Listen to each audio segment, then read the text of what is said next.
Hello बच्चों, कैसे हो आप सब। मैं प्रीति मैम आज आपके लिए लेकर आई हूँ क्लास 8 साइंस का चैप्टर नंबर 7 जो है हमारा पार्टिकुलेट नेचर ऑफ मैटर। तो इस चैप्टर में हम पढ़ने वाले हैं मैटर के नेचर के बारे में और वो किन पार्टिकल से मिलकर बना हुआ है उसके बारे में भी। हमें जैसा कि पता है मैटर क्या होता है, तो मैटर इज अ सब्सटेंस। कोई भी सब्सटेंस जो है हमारा वो मैटर तब होता है, is a substance that has मास। उनके मास होते हैं, मीन्स उनके द्रव्यमान होते हैं, एंड ऑक्यूपाई स्पेस। ठीक है, मतलब वो स्पेस लेता है। ठीक है, उनकी एक वॉल्यूम होती है, तो उसे हम क्या कहते हैं, उसे हम कहते हैं मैटर। ठीक है, anything that is mass and occupy space is called matter. You might have collected pebbles, stones and from the sand.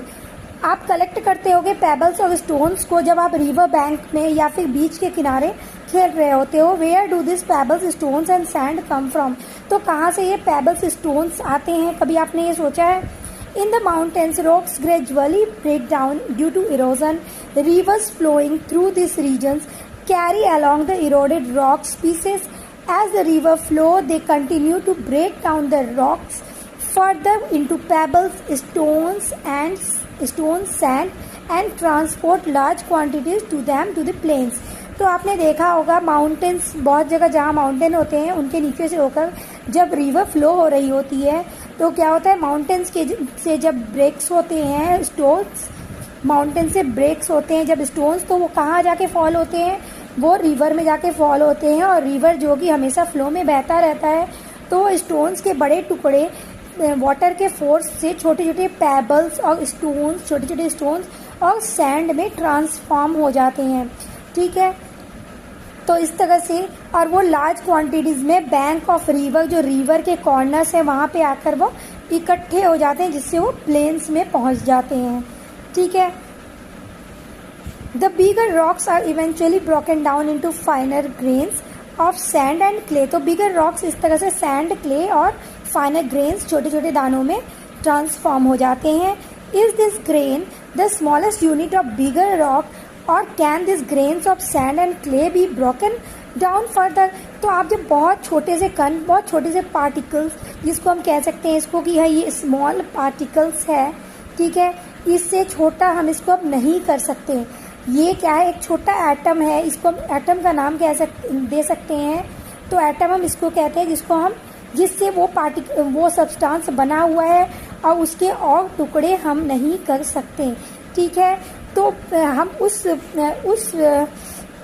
Stage पे पहुंच जाते हैं जब उस ग्रेन के हम और छोटे टुकड़े नहीं कर सकते। ठीक है, is this grain the smallest unit of a bigger rock और can this grain of sand और clay be broken down further, let us find out. तो हम जब इस पोजीशन पे पहुंच जाएंगे, स्टेज पे पहुंच जाएंगे कि हम उसके सबसे छोटे पार्टिकल्स को ऑब्टेन कर लें, तो हम उसके बाद उसको ब्रेक नहीं कर सकते। ठीक है, उन्हीं से वो मिलकर बना एक बड़ा स्टोन है। ठीक है, उन्हीं पार्टिकल्स से मिलकर बना हुआ है। What is matter composed of. तो मैटर किन चीज़ों से मिलकर बना हुआ है, लेट अस एक्सप्लोर। आइए देखते हैं। Take a stick of chalk and break it into 2 pieces. एक चॉक दिखाया गया, यहाँ लिया गया है, उसको 2 पीसेज में फिर टुकड़ों में तोड़ दिया गया। Continue breaking the chalk till it becomes difficult to break it further by hand. तो उनको इतने टाइम तक तोड़ते रहना है कि जिसके बाद उसको आप ब्रेक ना कर पाओ। ठीक है, grind the small pieces of chalk thus obtained using mortar and pestle. तो आपको तब तक इसको ब्रेक करते रहना है जब तक कि आपके हाथ से वो टूटना बंद ना हो जाए। आप उसको हाथ से, उसके बाद जब आप इतने छोटे टुकड़े में हो जाएंगे तो क्या आप उसको फिंगर्स के ज़रिए तोड़ पाओगे, नहीं तोड़ पाएंगे हम। ठीक है, तो उसके बाद हम क्या कर सकते हैं, उसको हम क्या कर सकते हैं, ग्राइंड कर सकते हैं, जिससे हम उसका सबसे छोटा फॉर्म हमें मिल सके। क्योंकि जब हम तोड़ते रहते हैं तो वो हमारे हैंड की कैपेसिटी होती है कि हम कितने छोटे तोड़ सकते हैं, लेकिन जो हमारा पार्टिकल है, जो एटम है जिससे वो मिलकर बना हुआ है, वो बहुत ही स्मॉल है। तो इसके लिए हमें क्या किया गया है, हमें फाइन पाउडर के फॉर्म में उसको चॉक को कर दिया गया है। जैसे कि यहाँ पे आपको शो हो रहा है कि ये फाइन पाउडर दिख रहे हैं। ठीक है, observe the fine powder of chalk with a magnifying glass. फिर हमें कहा जा रहा है कि ये हमारा मैग्नीफाइंग ग्लास है, जिसके ज़रिए हम क्या है, किसी भी ऑब्जेक्ट को बड़ा करके देख सकते हैं, मैग्नीफाई करके इमेज को देख सकते हैं। तो उससे देखा गया है किसे, चॉक को। व्हाट डू यू ऑब्जर्व, तो क्या ऑब्जर्व करोगे आप, each tiny grain you observe still a speck of chalk. तो आपके जो छोटे से छोटे ग्रेन जो आपको उससे ऑब्जर्व होंगे वो आपको दिखेगा कि वो चॉक के टुकड़े ही हैं, चॉक के दाने ही हैं। Is every speck of this fine chalk powder still compose of the same substance. तो क्या एक छोटा सा जो कण है वो जिनसे वो चॉक बना हुआ था वो सारे क्या सेम सब्सटेंस है, और has it change into something else on breaking और ग्राइंडिंग, या फिर आपने कुछ और पाया जब आपने उस चॉक को ब्रेक किया, उसको ग्राइंड किया। Recall curiosity grade 7 chapter changes around us physical and chemical. तो आपने जो क्लास 7 में फिजिकल एंड केमिकल चेंजेस पढ़ा हुआ है, आप उसको याद कीजिए। तो हमने जो चेंजेस हमारे सराउंड हो रहे थे उनको हमने 2 ग्रुप्स में बांटा था, एक फिजिकल है और एक केमिकल है। फिजिकल में हमने पढ़ा था कि किसी भी ऑब्जेक्ट के शेप साइज में अगर चेंजेस आ रहे हैं इट मीन्स वो फिजिकली चेंज हो रहा है, इट विल बी, हम इसको इन्वर्स कर सकते हैं। ठीक है, हम इसको फिर से एज पहले जैसा बना सकते हैं, रिवर्स कर सकते हैं। ठीक है, शेप साइज में अगर किसी चीज़ का फिजिकली अगर चेंज हुआ है तो उसको हम रिवर्स कर सकते हैं उस एक्शन को। जबकि अगर कोई केमिकली चेंज हो गया है, जैसे कि आपने सब्जी को काट कर अगर मम्मा ने आपको वेजिटेबल का फॉर्म दे दिया, मीन्स उसको हीट पे पका दिया, कुक कर दिया, तो हम उसको फिर दोबारा रिवर्स बैक सब्जी, रॉ सब्जी में कन्वर्ट नहीं कर सकते। इस grinding you learn that the chalk does not change into a new substance on grinding. जैसे हमने सीखा कि जब चॉक को हम ग्राइंड करते हैं तो वो क्या है, कोई नया सब्सटेंस नहीं बना रहा होता जैसा कि केमिकल चेंज में होता है। ठीक है, it is a physical change in which only the size of each SPAC of chalk has reduced further. इसमें आप ये देखते हो कि जब आप ग्राइंड कर रहे होते हो तो बस वो और छोटे छोटे टुकड़ों में, स्पैक्स में चेंज होता जाता है, लेकिन उसकी जो अमाउंट है, जो क्वांटिटी है वो कम या ज़्यादा नहीं होती है। वो जितने उसमें पहले थे, अगर आपने उसको मेज़र किया हुआ है तो अगर वो 1 ग्राम है तो आप देखोगे कि उसके पाउडर भी जब आप करोगे, उसके पाउडरी सब्सटेंस को भी आप वेट करोगे तो वो एज इट इज़ 1 ग्राम ही आपको मिलेगा। ठीक है, तो आइए आगे बढ़ते हैं। The specs of chalk powder can be broken further into smaller particles by further grinding. Let us imagine that this process of grinding continues. Eventually we would reach a stage where the chalk particles cannot be broken down any further. जैसे कि हमने हाथ से तोड़ते जा रहे थे तो एक ऐसा स्टेज पे चॉक आया था कि अब उसके बाद अपने हैंड को यूज़ करके उसको ब्रेक नहीं कर सकते थे।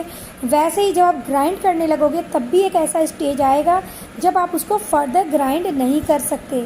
ठीक है, the tiny units obtained in this stage are the basic building blocks that the chalk was made up of. तो आप उस बेसिक ब्लॉक पर पहुंच जाओगे जिससे कि वो चॉक बनना स्टार्ट हुआ था, जिसके यूनिटी से, जैसे आपने एक पार्टिकल जो लास्टली आपको मिला वैसे ही बहुत सारे पार्टिकल्स को मिलाकर आपने इस चॉक को बनाया हुआ था। आप उस पार्टिकल्स तक पहुंच जाओगे जिससे हमारा वो चॉक का एक स्टिक आपने बनाया था। ठीक है, this means that one whole piece of chalk was made up of a large number of smaller units। जैसे कि हमारा बॉडी एक बहुत सारे मिलियंस ऑफ सेल से बने हुए हैं, उसी तरह चॉक का वो बॉडी, चॉक का वो स्टिक एक स्मॉल पीस ऑफ चॉक के पाउडर से ही वैसे ही यूनाइट करके बहुत सारे पाउडर के, बहुत सारे टाइनी पार्टिकल्स ऑफ चॉक के सब्सटेंस से मिलकर बने होते हैं। ठीक है, this units are called constituents particles of chalk. तो उस यूनिट्स को जिससे कि वो कंस्टिट्यूएंट बना हुआ है, जो उन चॉक के अंदर का कंस्टिट्यूएंट है, उसको हम पार्टिकल ऑफ चॉक कहते हैं। A constituent particle is the basic unit that makes of a larger piece of a substance और मटेरियल। तो वो कंस्टिट्यूएंट पार्टिकल वो उसका बेस है जिससे वो पूरा का पूरा चॉक बना हुआ है। ठीक है, Just like chalk, the grains of sand and clay are not the smallest unit of bigger rock। तो बिगर रॉक का जो एक स्मॉल पार्टिकल्स है वो हमारा क्ले या सैंड नहीं है। ठीक है, वो उससे भी और छोटे उसके पार्टिकल्स हो सकते हैं, लेकिन आपको तब तक ग्राइंड करते रहना है, चाहे क्ले हो चाहे सैंड हो, कि वो जितना छोटा हो जाए कि फर्दर आप उसको जब ग्राइंड करो तो वो उसकी आगे आप प्रोसीड ना कर पाओ आगे, और उसको ग्रेन्स में आप फॉर्म ना कर पाओ। ठीक है, these are also made up of larger number of their constituent particles. तो जिसमें वो सैंड में और क्ले में जो पार्टिकल्स हैं जिससे ये बना हुआ है, आप वो सैंड और क्ले क्या है वो आप नेकेड आई से देख सकते हो ना, लेकिन उसके जो पार्टिकल्स होंगे वो काफ़ी माइन्यूट होते हैं, उसको आप नेकेड आई से अच्छे से नहीं देख सकते, वो आप मैग्नीफाइंग ग्लास से ही देख पाओगे, है ना। लेकिन कुछ पार्टिकल्स इतने बड़े होते हैं कि हम उसको नेकेड आई से देख पाते हैं। ठीक है, तो लेकिन आपको वो देखना पड़ेगा ग्राइंड करके कि वो फर्दर ग्राइंड नहीं हो रहा है, चाहे आप उसको हार्डली भी प्रेस करो या हार्डली किसी हैमर से भी अगर आप उसको मार रहे हो और वो आगे आपका ये नहीं ब्रेक हो रहा है। ठीक है, तभी वो आपका लास्ट पार्टिकल होगा जिसको हम एटम का नाम दे सकते हैं।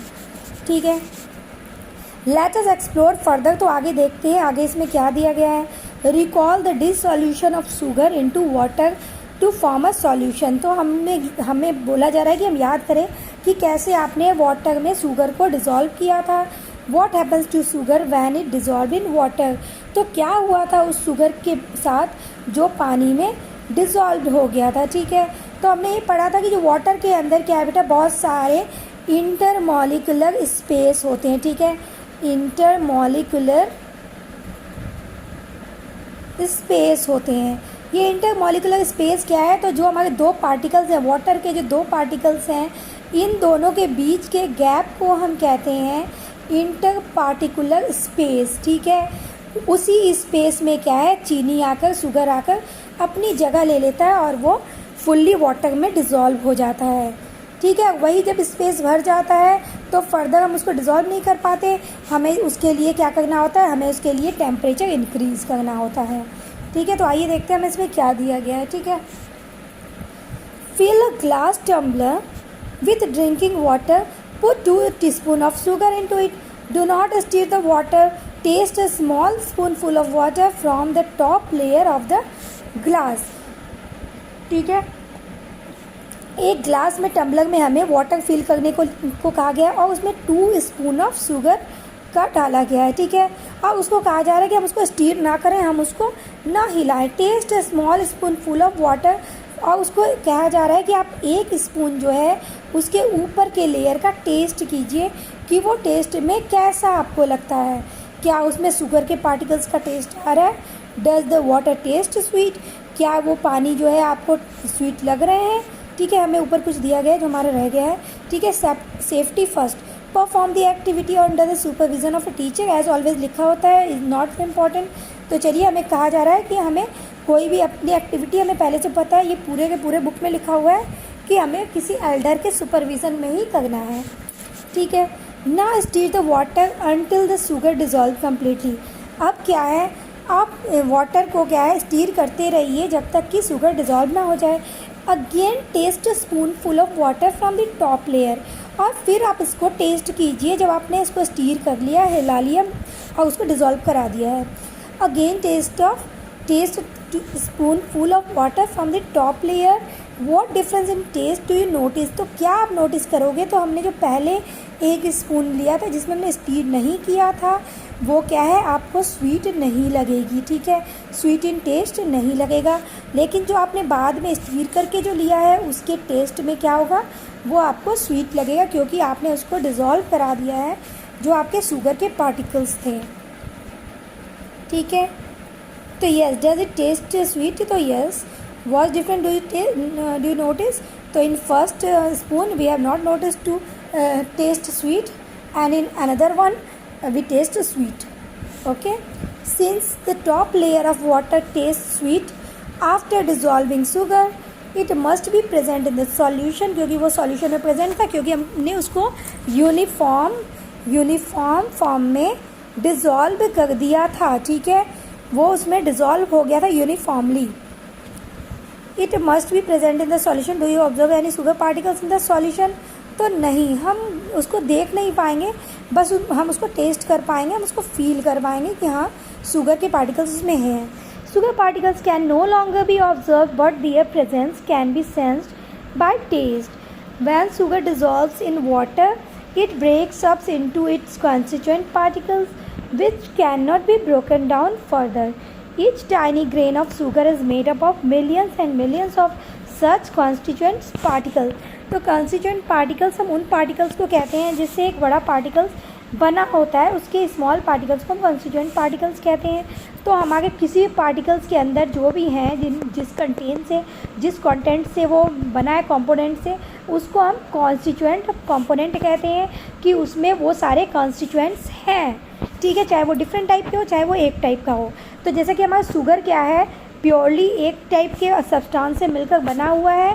तो अगर आप उसको फर्दर ग्राइंड भी कर दो तो उसमें जो सब्सटेंस जो शुगर का है वो सेम पार्टिकल से मिलकर बना हुआ है। तो आप देखोगे कि जब वो शुगर डिज़ोल्व हो जाएगा तो उसका लास्ट जो ग्रेन बचेगा जिसको आप आगे डिज़ोल्व नहीं कर सकते, वो क्या होगा, it breaks up into constituents.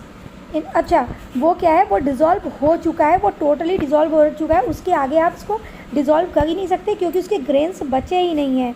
Each tiny grains of sugar is made up of millions and millions of such constituent particles, जो कि ये बहुत सारे कंस्टिट्यूएंट पार्टिकल्स से मिलकर बना हुआ हमारा शुगर है। ठीक है, आगे बढ़ते हैं। Activity 7.1 and 7.2, the idea that matter is composed of a large number of extremely small particles. हमें एक्टिविटी 7.1 और 7.2 सपोर्ट करता है कि मैटर क्या है, large number of extremely small particles से मिलकर बना होता है। एक्सट्रीमली कहा गया है जिसको हम नेकेड आई से भी नहीं देख सकते क्योंकि वो बहुत स्मॉल है। ठीक है, this particles are so small that they can not be seen even through an ordinary microscope, जिसको कि हम ऑर्डिनरी माइक्रोस्कोप से, नॉर्मल माइक्रोस्कोप से आप नहीं देख सकते। But where did the sugar go, sugar कहाँ गया, तो वो पानी में डिज़ोल्व हो चुका है जिसको आप टेस्ट कर पा रहे हो बट आप उसको सीन नहीं कर पा रहे हो। ठीक है, the tiny sugar particles separate and occupy the available spaces between the water particles. These spaces between the particles are known as interparticle spaces. तो बेटा interparticular spaces ये आपके बहुत इंपॉर्टेंट है, इससे आपके क्वेश्चन बनेंगे, ट्रू फॉल्स बनेंगे, फिलअप्स भी बनेंगे कि interparticular spaces क्या होते हैं। तो आपके दो पार्टिकल्स के बीच में जो स्पेस है, the space between the two molecules is called intermolecular space, या the space between two particles is called interparticular space। ठीक है, तो ये आपके इम्पॉर्टेंट पॉइंट है, तो इसको नोट कर लीजिए और इसको ध्यान में, एग्ज़ाम आपके आजकल में होने वाले हैं तो आप इसको रिवाइज भी कर लीजिएगा। Chalk and sugar can both be broken down into their constituent particles, but how are the constituent particles held together to form a solid pieces we see। तो वो कैसे कंस्टिट्यूएंट जो स्मॉल पार्टिकल्स है हमारा, वो कैसे एक बड़े पार्टिकल में फॉर्म हो जाता है, चाहे वो चॉक है चाहे वो शुगर के पार्टिकल है। ठीक है, तो हमारी ये बच्ची ये क्वेश्चन कर रही है कि ये कैसे हो जाता है, क्योंकि वो एक दूसरे से, उनके मॉलिक्यूल्स क्या है, एक दूसरे के साथ कंस्टिट्यूएंट फॉर्म में मिलकर एक मैटर बनाते हैं जो कि हमारा शुगर कहलाएगा, जो कि शुगर के बारे में पूछा जा रहा है, या फिर वो एक दूसरे से बैंड होकर चॉक बनाएंगे। ठीक है, what decides different states of matter. तो हम इसमें डिफरेंट स्टेट्स ऑफ मैटर के बारे में देखने वाले हैं कि वो कैसे डिसाइडेड होता है कि वह मैटर किस फॉर्म में होंगे। The constituent particles of matter are held together through forces which are attractive in nature. ठीक है, तो वो अट्रैक्टिव नेचर के होते हैं और कंस्टिट्यूएंट पार्टिकल्स ऑफ मैटर जो है, मैटर में जो भी पार्टिकल्स हैं उसको हम कंस्टिट्यूएंट पार्टिकल्स कहते हैं। वो एक दूसरे के साथ फोर्स से अट्रैक्ट रहते हैं। ठीक है, इन नेचर में this forces are called inter particle attraction, और इन अट्रैक्शन को हम क्या कहते हैं, इंटर पार्टिकुलर अट्रैक्शन कहते हैं, जो दो पार्टिकल्स के बीच में हमें देखने को मिलता है। तो ये भी आपका इम्पॉर्टेंट है कि दो पार्टिकल्स के बीच में, दो मॉलिक्यूल्स के बीच में जो अट्रैक्शन होता है उसे हम क्या कहते हैं, फोर्स ऑफ अट्रैक्शन को। तो हम उसको इंटर पार्टिकल अट्रैक्शन कहते हैं, जो फोर्सेस अप्लाई होते हैं दो मॉलिक्यूल्स के बीच में उनकी बैंडिंग करने के लिए, जिससे कि हम एक बड़ा मैटर बना सकें। ठीक है, the strength of this attraction depends on the nature of the substance and the inter particle distance. तो ये नेचर पे डिपेंड करता है सब्सटेंस के कि वो कौन सा सब्सटेंस है, तो उसमें कितना स्ट्रेंथ होगा, उनके फोर्स ऑफ अट्रैक्शन उनके बीच कितना होगा। ठीक है, तो ये बेटा अलग अलग स्टेट्स में अलग अलग होते हैं। जैसे सॉलिड में आपको अलग देखने को मिलेगा, लिक्विड में अलग देखने को मिलेगा और गैस में डिफरेंट देखने को मिलेगा। ठीक है, तो सॉलिड में मैं आपको जितने चैप्टर बता चुकी हूँ, जब भी इन सॉलिड की बात होती है तो मैंने आपको एक एग्जाम्पल हमेशा दे के रखा है, जिसमें हम मार्बल्स को क्राउडली भग देते हैं और किसी डब्बे में हम देखते हैं उनके बीच अट्रैक्शन पावर बहुत ज़्यादा होती है, उनके बीच कोई स्पेस नहीं होता कि वो मार्बल मूव कर पाएँ। ठीक है, तो यही बात यहाँ कही जा रही है कि उनका हर एक का अट्रैक्शन फोर्स अलग अलग होता है, इनके बीच इंटर पार्टिकल डिस्टेंस जो है अलग अलग होता है। ठीक है, even a slight increase is the distance decreasing the inter particular forces drastically. तो कुछ सब्सटेंस में इनके बीच के डिस्टेंस क्रिएट करना बहुत ही मुश्किल होता है। The strength of this forces ultimately decides the physical state of substances. ठीक है, यहाँ ड्रास्टिकली बात जो की जा रही है सॉलिड के बारे में हमारी बात की जा रही है। ठीक है, फिर क्योंकि जो फोर्स ऑफ अट्रैक्शन है हमारे लिक्विड और गैस में उतनी ज़्यादा नहीं होती। ठीक है, हमने इसको बहुत बारी डिस्कस कर लिया है। आप बच्चे बहुत स्मार्ट हो, आपको याद होगा, ध्यान होगा, और आगे हम डिस्कस करेंगे। ठीक है, आर साइंटिफिक हेरिटेज, जो हमारे साइंटिफिक हेरिटेज में हमें क्या मिले हैं, हमें क्या बताया गया है, तो चलिए आगे बढ़ते हैं। Do you know the science ancient times people have been thinking about how far things could be broken down and what is matter made of. तो एंशिएंट टाइप्स के बुक में ये लिखा हुआ है कि वो सोच विचार करते रहते थे कि ये जो कोई भी ऑब्जेक्ट है, जैसे कि हम चौक को की हम बात करें तो वो कहाँ तक हम उसको ब्रेक कर सकते हैं, तोड़ सकते हैं, और ये जो पार्टिकल, ये जो हमारे मैटर हैं वो किन से मिलकर बने हुए हैं।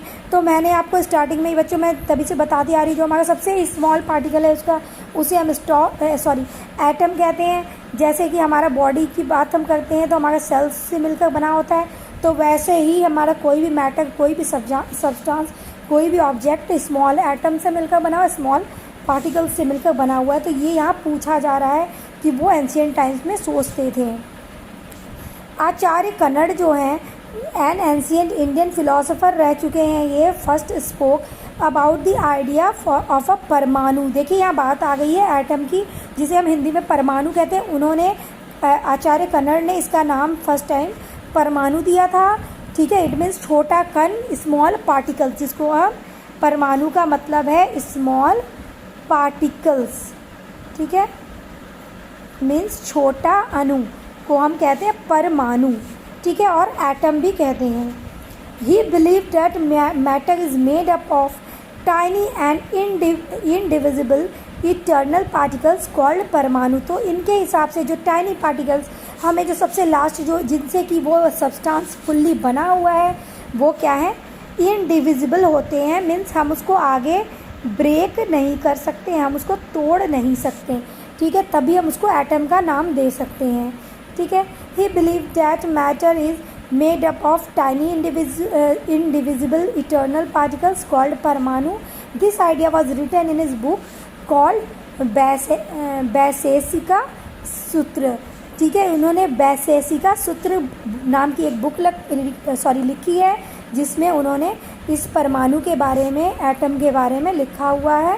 ठीक है, let us explore how this attractions very in different states. ठीक है, तो ये फोर्स ऑफ अट्रैक्शन कैसे डिफरेंट है डिफरेंट स्टेट्स ऑफ मैटर में, तो हम देखते हैं। जैसे कि आपको आपने क्लास 6 से स्टेट्स ऑफ मैटर पढ़ रखा है, तो आपको पता है कि 3 स्टेट्स ऑफ मैटर होते हैं, सॉलिड, लिक्विड एंड गैस।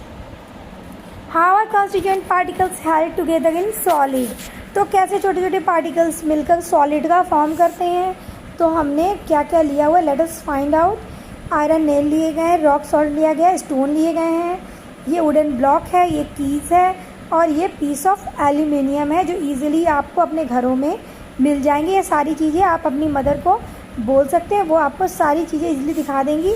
वैसे आपको यहाँ डायग्राम में दिया गया है। ठीक है, collect a few solids object such as piece of iron and iron nail, जो कि हमारा ये आयरन नेल है, a piece of rock salt, a stone, a piece of wood, a key and a piece of aluminium. ये सारे object use किए गए हैं इस एक्टिविटी 7.3 को करने के लिए। ठीक है, observe their shapes and size को, आप उसकी फिजिकल शेप एंड साइज को आपको देखने कहा जा रहा है। फिजिकली आप उसको देखिए कि वो कैसा दिख रहा है। ट्राई हैमरिंग दैम, और उन पर हैमरिंग कीजिए, मीन्स आप उस पर हैमर से चोट कीजिए, हैमर से उसको ब्रेक कीजिए। ठीक है, in which of the above 6 object do you think particles are strongly held together. तो आप क्या देखोगे, इन सब में सबसे हार्डली आपको क्या हैमर करने पे पता लगेगा, रॉक सॉल्ट करेगा या स्टोन होगा या एल्युमिनियम होगा, की होगा, वुडन ब्लॉक होगा, क्या होगा। तो बेटा आपको पता है ये रॉक सॉल्ट आप घर में यूज़ करते हो, मम्मा खाना में यूज़ करती है, तो ये इजीली क्या है, ये ग्राइंड हो जाते हैं। लेकिन हाँ, स्टोन को हम इजीली ग्राइंड नहीं कर सकते, आयरन नेल को हम ग्राइंडिंग की बात हो रही है। Strongly held together, no. Hammering them 6 object you thinks particles are strongly held together. Yes, कौन से स्ट्रांगली हेल्ड हैं, एक दूसरे के साथ जुटे हुए हैं। तो स्टोन क्या है, हार्डली ये जुटा हुआ है, इसको आप ब्रेक नहीं कर सकते हैं। की भी हार्डली जुटा होता है। ठीक है, पीस ऑफ एल्युमिनियम भी हार्डली होता है, और वुडन ब्लॉक क्या है आपके हार्डली नहीं होते हैं। ठीक है, तो ये हमारा हार्डली नहीं होता है, ये हार्डली जुड़े होते हैं। स्टोन, रॉक सॉल्ट हार्डली नहीं जुड़ा होता है, ये हमारे क्योंकि ये मेटल से बने हुए बेटा। ये एल्युमिनियम, की और आयरन नेल हमारा मेटल है, और स्टोन एज की आप जानते हो बहुत ही हार्ड होते हैं। तो वो भले ही फोर्स ऑफ वाटर से भले ही ये टूट गए हों और सैंड में और छोटे ग्रेन में चेंज हो जाएं, लेकिन ये जिस टाइप के स्टोन दिख रहे हैं जो कि आपको बैंक ऑफ रिवर के क्लोज दिखते हैं, ये इजीली आप इसको ब्रेक नहीं कर सकते क्योंकि वो बहुत स्ट्रांगली बाइंडेड होते हैं। ठीक है, you must have noticed that all these objects are solids, they have a definite shape and volume. This is due to the fact that in solids the particles are tightly packed and the interparticle attractions are very strong.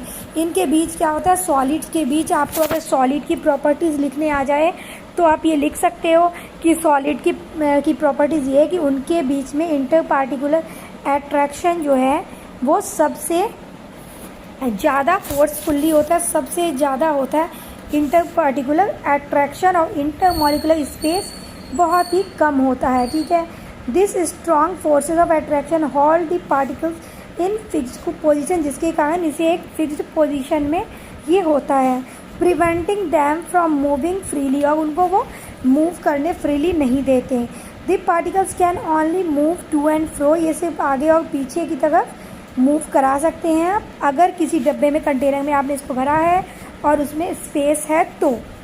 ठीक है, but can not move past each other, लेकिन आप उसको एक जगह से दूसरी जगह मूव नहीं करा सकते, एज कि ये इनके बीच पार्टिकुलर अट्रैक्शन क्या है, बहुत ज़्यादा होता है। इनको बस आप वाइब्रेट कर सकते हो या ऑसिलेट कर सकते हो इधर से उधर, जैसे कि हमने पहले देखा टू एंड फ्रो कर सकते हैं, या फिर उनमें वाइब्रेशन आपको देखने मिलेगा कि हाँ आगे पीछे हो रहे हैं।